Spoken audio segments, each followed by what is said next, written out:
राधे राधे महाराज जी। महाराज जी, क्या 24 घंटे में ही भगवत साक्षात्कार का अनुभव हो सकता है? कुछ नहीं कहा जा सकता, एक सेकंड में हो सकता है तो कई जन्म लग सकते हैं, क्योंकि भागवत साक्षात्कार भगवान की कृपा से होता है। किसी तपस्या या साधना से भगवान को अधीन नहीं किया जा सकता। किसी तपस्या और साधना में इतनी ताकत नहीं कि सर्वतंत्र स्वतंत्र भगवान को कि अभी प्रकट हो, ऐसा है। और उसे 24 घंटे रोते हुए बीत रहे, व्याकुल है प्राण निकलने को, तो भगवान मिल जाएंगे। अब ऐसी व्याकुलता हो, ऐसी तन्मयता हो, ऐसा लालसा हो, तो भगवान मिल सकते हैं। जितनी जल्दी लालसा प्रकट हो जाए ऐसी कि अब जिया न जाए भगवान के बिना। एक शिष्य ने पूछा कि भगवान के दर्शन कब होते हैं, तो गुरु ने कहा चलो यमुना स्नान करते हैं। तो यमुना जी में ले गए, डुबकी लगाओ, जो डुबकी लगाया ऊपर चढ़ बैठे, तो एक ही मिनट में एकदम बोले गुरु जी अगर आप छोड़ न देते तो मर ही जाते। बोले जब जैसी अभी श्वास लेने के लिए तुम्हें व्याकुलता हुई, ऐसी भगवान से मिलन की जब व्याकुलता होगी तो तुम्हें भगवत प्राप्ति हो जाएगी। अब वो एक दिन में होती है कि एक महीने में होती है कि एक साल में होती है कि एक जन्म में होती है कि एक कल्प में होती है, वो तुम्हारी दौड़ है। जितना भजन करोगे उतने व्याकुलता बढ़ेगी, उतने संसार से वैराग्य, भगवान से प्रेम और स्वरूप का ज्ञान, ये सब होता चला जाएगा। भजन करने से है, भजन करो, समझ पा रहे हो? खूब भजन करो। पुष्प जी। श्री हरिवंश महाराज जी। राधे राधे महाराज जी। महाराज जी, आपके श्रीमुख से सुना है कि रही ना सकत पल पलकन अंतर जैसे जलते मीन। महाराज जी, ऐसी तड़पन, ऐसी व्याकुलता कैसे पैदा होती है प्रियाजू के लिए? पहले रसिक महापुरुषों का संग करे। रे मन रसिकन संग बिन रंच न उपजय प्रेम। रंच मात्र भी प्रेम की उत्पत्ति नहीं हो सकती अन्य साधनों से, जब तक रसिक महापुरुषों का संग नहीं होगा। रसिक जो केवल प्रिया प्रीतम में ही तन्मय है। रसिक तब ही पहचानिए जाके यह रस रीति, छिन छिन ही में उपजे लाल लाडली प्रीति। नवीन प्रीति, प्रक्षण वर्धमान प्रीति, लाडली लाल को दुलार करने की वृत्ति, वही रसिक महापुरुष जो प्रतिपल प्रिया प्रीतम को सुख देने की भावना में मगन है। पहली बात तो रसिकों का संग, और दूसरी बात जैसे हित हरिवंश अनंत सचुनाही बिनु या रजहि लिए, रहो को काहो मन दिए। मेरे प्राणनाथ श्री श्यामा शपथ करो तृण छिए। ये ठसक हो जाए मेरी महारानी श्री राधा रानी, मेरी प्रियाजू। तीसरी बात वृंदावन की रज का सेवन करे। चौथी बात हर समय नाम जप करता रहे। पांचवी बात बिना प्रिया प्रीतम को भोग लगाए कुछ खाए पिए ना। छठवीं बात रोज चरणामृत का पान करे। अगर हम ये नियम धारण कर ले और ये लंबे समय तक नियम चले तो हमारे हृदय में प्रेम प्रकाशित हो जाए। ये जो हम साधन बता रहे पहले उसे करो। रसिकों का संग बताया, जो 6 बातें बताए, इनको जीवन में उतारो, फिर अपने आप सब हो जाएगा। धैर्य पूर्वक जो कहा जाए वैसे चलो। जी सार्थक जी, गाजियाबाद। राधे राधे जी। राधे राधे महाराज जी। महाराज जी, हम कैसे पहचाने कि हमारी भक्ति सच्ची है या बस मन और अहंकार को अच्छा महसूस कराने का? जब हम हर समय दुख में, सुख में, लाभ में, हानि में, जय में, पराजय में, चलते फिरते, उठते बैठते, खाते पीते, सोते जागते, हर समय भगवान का मधुर मधुर स्मरण होने लगे, प्रियालाल का स्मरण होने लगे, तो जानना चाहिए हमारी भक्ति बढ़ी है। और जब केवल पूजा पाठ किया थोड़ी देर, इसके बाद मनोरंजन, संसार का चिंतन, उसी में हम फंसे हुए हैं, वो भक्ति नहीं है। उसका कोई विशेष महत्व नहीं है। महत्व है चलते फिरते, उठते बैठते, खाते पीते, सोते जागते, हर श्वास में इष्ट देव का स्मरण करना। यदि भगवत स्मृति बढ़ रही है तो आपकी भक्ति ठीक है, और यदि भगवत स्मृति नहीं बढ़ रही तो भक्ति में कहीं दोष है, उसको छोड़ दो। जो आप दोष, कोई गलत आचरण, गलत चिंतन, गलत देखना, गलत सुनना, गलत बोलना, गलत खाना, इनको छोड़िए। अगर इनको छोड़ दोगे तो आपकी भक्ति बढ़ेगी, और उस बढ़ने का फल है सब साधन कर यह फल सुंदर, प्रभुपद पंकज प्रीति निरंतर। अपने प्रभु के चरणों में निरंतर प्रीति बढ़े, यही समस्त साधना का फल है। और प्रीति का स्वरूप है स्मरण। जितना स्मरण करोगे उतना ही प्रेम बढ़ेगा, खूब भगवत स्मृति बढ़े, यही भक्ति का लक्षण है कि शुद्ध भक्ति हमारे हृदय में है। सुरेंद्र लोधी जी। राधे राधे राधे महाराज जी। महाराज जी, आप पूछना चाह रहे हैं कि न्याय करने के समय न्यायाधीश की मूल शर्त ज्ञान और चेतना है, तो फिर ये क्यों देखा जाता है कि जब भगवान के द्वारा दंड विधान होता है तब हमें कुछ याद नहीं रहता, बट हमें उस कर्म का फल मिलता है जो हमें याद ही नहीं है? तो महाराज जी याद न रहे तो क्या कर्म तुम्हें दंड नहीं देगा? तुम किसी का कर्जा लिए हो और तुम भूल जाते, तुम्हारी गलती है। तुम्हारी याद तो बहुत कमजोर है। 9 महीने माँ के गर्भ में रहे, याद है? 9 सेकंड की भी याद है? और इसी जन्म में तो रहे, माँ के गर्भ में रहे कि नहीं रहे? तो अपनी याद तो बहुत कमजोर याद है। हो तो तुम ही, शरीर बदल गया। अब पूर्व में कर्म तुमने जो किए हैं वो तुम्हें दंड तो भोगना ही पड़ेगा। जैसे 10 वर्ष मुकदमा चलता है, आप भूल जाओ कि कत्ल किया था, लेकिन आपको जो सजा है, आजीवन सजा, फांसी की सजा, वो तो मिलेगी ना। अब कह दो हम भूल गए तो हमको क्यों सजा मिलती है? भूल गए तो तुम्हारी गलती है, तुम्हारी कमी है। नहीं, तुमने जो जो अपराध किए हैं या जो जो अच्छे कर्म किए हैं उनका फल आपको मिलेगा। अच्छा, शरीर बदल जाते हैं। शरीर माने पोशाक। तो आप पहले जब कत्ल किए तो धोती कुर्ता पहन के किए थे, लेकिन अब जब आप मुकदमा लड़ रहे हैं तो आप पैंट शर्ट से लड़ रहे हैं, तो आपको सजा नहीं होगी क्या? सजा तो होगी ना। तो जैसे आप पूर्व जन्म में स्त्री थे या पुरुष थे या क्या थे, आपने पाप किया, अब इस जन्म में आप पुरुष स्वरूप में बालक हैं अभी, तो आपको भयंकर दंड मिला। तो अवस्था थोड़ी देखता है, कानून अवस्था नहीं देखता। जो भागवतिक कानून है वो अवस्था, वो गर्भ में भी दंड दे देगा, गर्भ ही नष्ट हो गया। वो तो दंड विधान कर्म के अनुसार जो आएगा, तो ये थोड़ी देखा जाता है कि बालक बूढ़ा जवान, ये तो कपड़ा है बाहरी, बालक बूढ़ा जवान। जीवात्मा तो पुरातन है ना, भगवान का अंश है ना, और वही गलती करवा रहा तो उसी को भोगना पड़ता है। समझ पा रहे हो आप? तो हमारी स्मृति तो बहुत थोड़ी, हम इसी जन्म की बातें बोल। परसों क्या खाया था 12 बजे दोपहर के? हमारी तो स्मृति बहुत छोटी है, नहीं है? कि अगर हम अचानक पूछे, अभी से पूछ लो ना कि आपने परसों दोपहर की क्या पाया था, सोचना पड़ेगा। परसों की बात, जबकि हमने खाया है, सोचना पड़ेगा हमें। तो फिर हमारी सोच तो बहुत कमजोर सोच है। हम अपनी सोच के अनुसार न्याय कैसे मांग सकते हैं? हमने जो जो किया जन्म जन्मांतरों में, अवश्य में भोक्तव्यम कृतम कर्म शुभाशुभम, हमको शुभ अशुभ कर्म भोगने पड़ते हैं। कुछ माफ भी हो जाते हैं क्या महाराज जी? हाँ, भजन करने से माफ हो जाते हैं। भजन करने से माफ हो जाते हैं। भजन करो, तपस्या करो, तीर्थयाटन करो, पवित्रता पूर्वक दान करो, भगवान का नाम जप करो, इसी से सब पाप नष्ट हो जाते हैं, सर्व पाप नष्ट हो जाते हैं। प्रारब्ध भोगना पड़ता है, प्रारब्ध जो है वो भोगना पड़ता है, पाप सब नष्ट हो जाते हैं। जैसे इसी जन्म में महाराज जी दंड किए, मतलब पाप किए, तो इसी जन्म में दंड क्यों नहीं मिलते? बहुत बड़ी सरकार है, बहुत बड़ा कानून है। कभी कभी मुकदमा चलता रहता है और वो जो क्रिमिनल काम करने वाला होता है वो मर जाता है पहले, अब उसका फाइनल ही नहीं हो पाता है। कभी कभी ऐसे समय फाइनल होता है कि बुढ़ापा आ गया उसका, लड़ते लड़ते अब बोले आजीवन कारावास। एक महाराज जी बता रहे थे 45 साल बाद उसका निर्णय हुआ कि ये बाइज्जत बरी कर दिया जाए, इसका वो 45 साल जेल में ही रहा हो। 45 साल जाओ, तो ये प्रारब्ध भोग है। तो देखो यहाँ जबकि एक देश की सरकार है तो इतना समय लेती कि नहीं? अनंत ब्रह्मांडों का न्याय है जहाँ, वहां तो ये जन्म का जन्म लग ही जाता है, वहां तो लग ही जाता है ऐसे। ओमकार जी। श्री हरिवंश महाराज जी।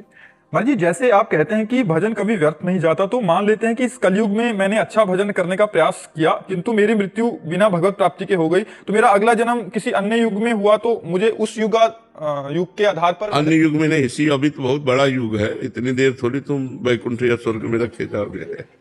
बहुत बड़ा युग है, 4,32,000 वर्ष की आयु है। तो अभी तो 32,000 में 5-6 हजार वर्ष हुए हैं, 4,32,000 वर्ष की आयु कलयुग की। अभी हम सैकड़ों बार जन्मे मरेंगे, 1-2 बार थोड़ी। यदि भगवत प्राप्ति हो गई तो हो गई, और अगर जो भजन प्रयास करता है और उसको भगवत प्राप्ति नहीं होती तो उसको अगला जन्म जो है बड़ा सुविधाजनक मिलता है। धनी मानी पुरुषों के यहाँ, और भक्तमान, धनी मानी भी है और भक्तमान है। बचपन से ही सब सुख ऐश्वर्य और बचपन से ही भागवतिक वातावरण, भगवत प्राप्ति के लिए उसको जितनी सामग्री चाहिए, पूर्व जन्म में जो साधना की वो तो जागृत हो ही जाएगी, और वर्तमान में उसे बड़ी अनुकूलता मिलती है। तो बचपन से ऐसे संस्कार बन जाते हैं और भगवान की उसे प्राप्ति हो जाती है। वो नष्ट कभी नहीं होता। नामे भक्ता प्रणश्यति, भगवान का भक्त कभी नष्ट नहीं होता, भगवान का भजन कभी नष्ट नहीं होता, भगवान की भक्ति कभी व्यर्थ नहीं जाती, वो अपना रंग दिखा के ही रहती। जब पाप कर्म अपना रंग दिखा देते हैं तो भक्ति रंग क्यों नहीं दिखाएगी? जब असत कर्म भोगना पड़ता है तो सत्कर्म का फल तो आनंद भोगना ही पड़ेगा। इसलिए खूब नाम जप करो, भगवान की भक्ति करो। नितिन बजाज जी। राधे राधे महाराज। राधे राधे महाराज जी। महाराज जी, जब सब कुछ भाग्य पर निर्भर है तो क्या हम जो नाम ये जब सब स्टार्ट कुछ भाग्य पर निर्भर कैसे है? ये किसने कह दिया तुमको कि सब कुछ भाग्य पर निर्भर है? कुछ लिखा हुआ है कि क्या हमारे साथ? नहीं, क्या लिखा हुआ है? ये लिखा हुआ है कि आज तुम हमारे पास आओगे? मैं वही पूछना चाहता हूँ। नहीं, ये नहीं लिखा हुआ है। उसमें कुछ लिखा हुआ है। प्रारब्ध किसे कहते हैं पहले समझो। जिसे आप भाग्य कहते हो ना, उसे शास्त्रीय भाषा में दैव कहते हैं, प्रारब्ध कहते हैं, विधान कहते हैं, नियति कहते हैं। उसी को कहते हैं कि तुम्हारी जो नियति में है वो तुम्हें भोगना पड़ेगा। तो नियति, दैव, भाग्य, इन सबको प्रारब्ध कहते हैं। प्रारब्ध दो कर्मों से बनता है, शुभ और अशुभ। शुभ माने पुण्य कर्म और अशुभ माने पाप कर्म, और दोनों का फल है। शुभ का फल है सफलता, विजय, अनुकूलता, विविध सामग्री, भोग सामग्री, और अशुभ का फल है हार, असफलता, विपत्ति, दुख, रोग, संकट, नाना प्रकार का। ये दो चीजें केवल लिखी हुई है। अब आप आज नया कर्म, दान कर रहे हो, पुण्य कर रहे हो, तीर्थयाटन कर रहे हो, भजन, ये आपके ऊपर है। इसे क्रियमाण कहते हैं, उसे प्रारब्ध कहते हैं जो लिखा है, और जो आप करोगे ये नया कर्म क्रियमाण है, और जो आपके अनेक जन्मों का किया हुआ कर्म जमा है उसे संचित कर्म कहते हैं। तो संचित कर्म भगवान की शरण में होकर भजन करने से भस्म हो जाता है, और क्रियमाण भगवान को समर्पित हो जाता है, और प्रारब्ध को भोगना पड़ता है, भोग लेता है। वो तीनों कर्मों से मुक्त होकर भगवान को प्राप्त हो जाता है। इनका कहने का भाव है कि महाराज जी, जब मैंने नाम जब शुरू किया 15 दिन पहले, तो मेरे भाग्य में लिखा था कि मैं 15 दिन नहीं, ये नहीं लिखा था, ये नहीं लिखा था।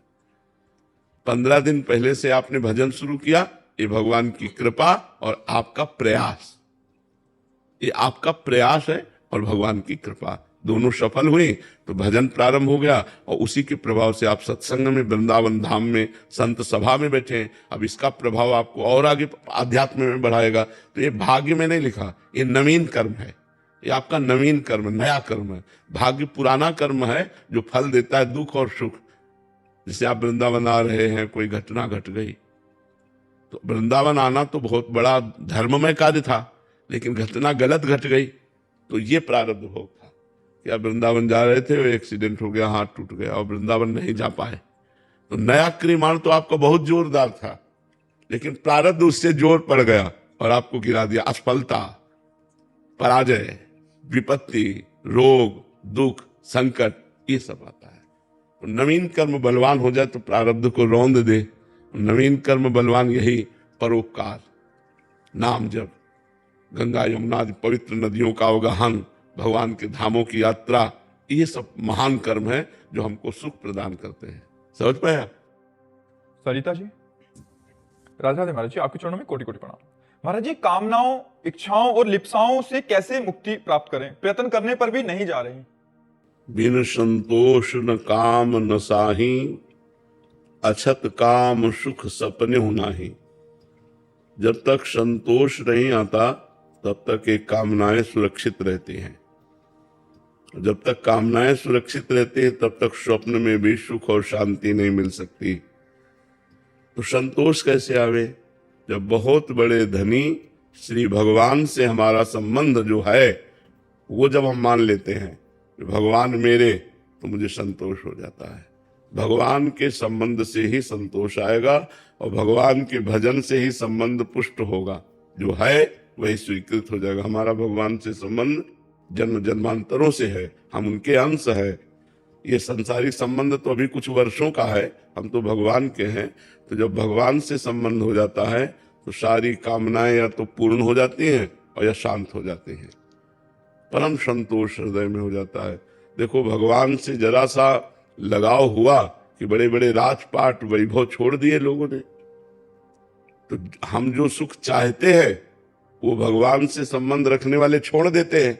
इसका मतलब बिना भगवान से संबंध स्वीकार किए इस माया की कामनाओं से हम निवृत्त नहीं हो सकते, और कामनाएं कभी पूर्ण नहीं हो सकती। एक कामना के बाद दूसरी कामना, एक दूसरी कामना के बाद तीसरी, ये चक्र चलता रहता है।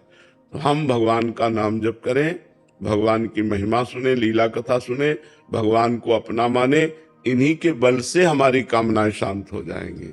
भगवान बड़े कृपालु हैं, भगवान सबके स्वामी हैं, भगवान सब कुछ है, उन्हीं की कृपा से हमारी कामनाएं शांत होंगी। तो भगवान की शरण में होकर भगवान का नाम जप करो। किसका प्रश्न है, समझ पाए आप?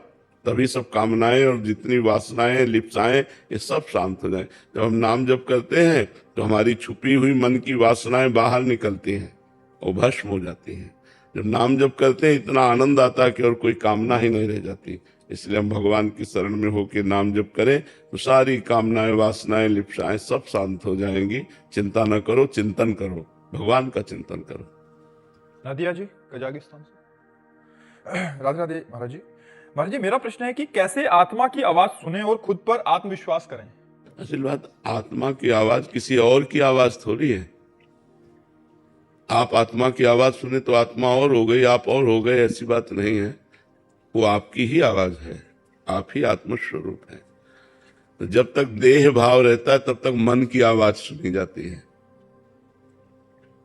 अपनी आवाज नहीं। अपने हृदय से जो बात आती है, गलत है मत करो, तब धीरे से एक बार आती है, गलत है मत करो। बस हमको अनुसुनी जहां किए तो मन जोर पड़ा, करो करो, बड़ा सुख मिलेगा, आनंद मिलेगा, ऐसा वैसा प्रलोभन।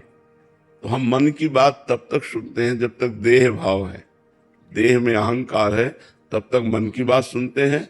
और जब प्रभु में अहंकार समर्पित हो जाता है तो हम आत्मा की बात सुनते हैं।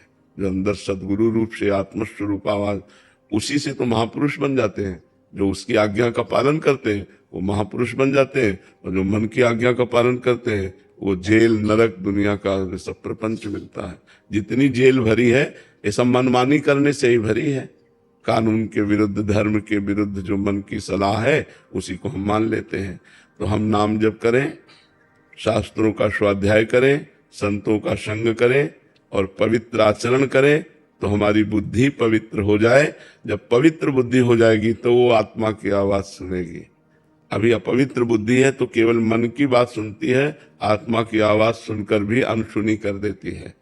तो हमारी बुद्धि पवित्र होनी चाहिए। इसके लिए साधन करो, भजन करो, अपवित्र आचरणों का त्याग करो, गंदा भोजन त्याग करो, जिससे आपका बुद्धि पवित्र हो। और वो बुद्धि, पवित्र बुद्धि आत्मा की आवाज सुने, अर्थात गुरु, संत, शास्त्र, ये सब आत्मा की आवाज है। गुरुजनों की वाणी, संतों की वाणी, शास्त्र की वाणी, ये सब आत्मा आवाज है। अगर इसको मान लिया तो आपका परम कल्याण हो जाएगा, परम मंगल हो जाएगा। सुनील शर्मा जी राधा वल्लभ से। श्री हरिवंश महाराज जी। महाराज जी, जब भीष्म पितामह जी मानो की शैया पर थे तब श्री कृष्ण भगवान से बोले कि मेरी बुद्धि अभी तक कुंवारी है, आप इसका वर्णन करें। तो कुंवारी बुद्धि का महाराज जी क्या आश्रय है? जैसे हमारी बुद्धि वर्ण कर लेती है किसी भोग को, किसी व्यक्ति को, किसी वस्तु को, किसी स्थान को। भीष्म जी की बुद्धि ने न किसी भोग का वर्णन किया, न किसी वस्तु का वर्णन किया, न स्थान का। जैसे हस्तिनापुर के चक्रवर्ती सम्राट पद के अधिकारी भीष्म जी थे, स्वतंत्र, निर्विरोध, लेकिन अपने पिता की सुख की कामना को पूर्ण करने के लिए सत्यवती जी को ये वचन देकर के लाए कि मैं कभी सिंहासन पर बैठूंगा ही नहीं, बैठूंगा ही नहीं, जो बैठेगा उसकी रक्षा भी करूंगा। तो बोले आप सिंहासन पर नहीं बैठोगे तो आपके पुत्र बैठ जाएंगे। निषाद राज बोला। तो भीष्म जी ने कहा मैं संकल्प लेता हूं आजीवन ब्रह्मचारी रहूंगा। तो न पद, न कोई भोग, न कोई वस्तु, न कोई स्थान। कह रहे हे श्री कृष्ण, मेरी बुद्धि अब तक कुंवारी रही है, अब आप इसका वर्णन कर लीजिए। ऐसा कोई बिरला ही बोल सकता है, सबको बोलने का अधिकार नहीं, क्योंकि हमारी बुद्धि बेविचारणी है। नहीं, आज इसका वर्णन कल उसका वर्णन, कल वो भोग, परसों वो भोग, नरसों वो व्यक्ति था। तो ये चल रहा है ना, ये बेविचारणी बुद्धि है। उनकी अव्यभिचारणी ब्रह्मचारणी बुद्धि है। कभी किसी पद, कभी किसी भोग, कभी किसी सुख को स्वीकार ही नहीं किया। आजीवन परोपकार में पिता, सिंहासन, समाज, सबकी सेवा में व्यतीत कर दिया। वो महापुरुष कह रहे हैं कि आज तक मेरी बुद्धि कुंवारी रही, किसी का वर्णन नहीं किया, हे श्री कृष्ण अब आप इसको स्वीकार कीजिए।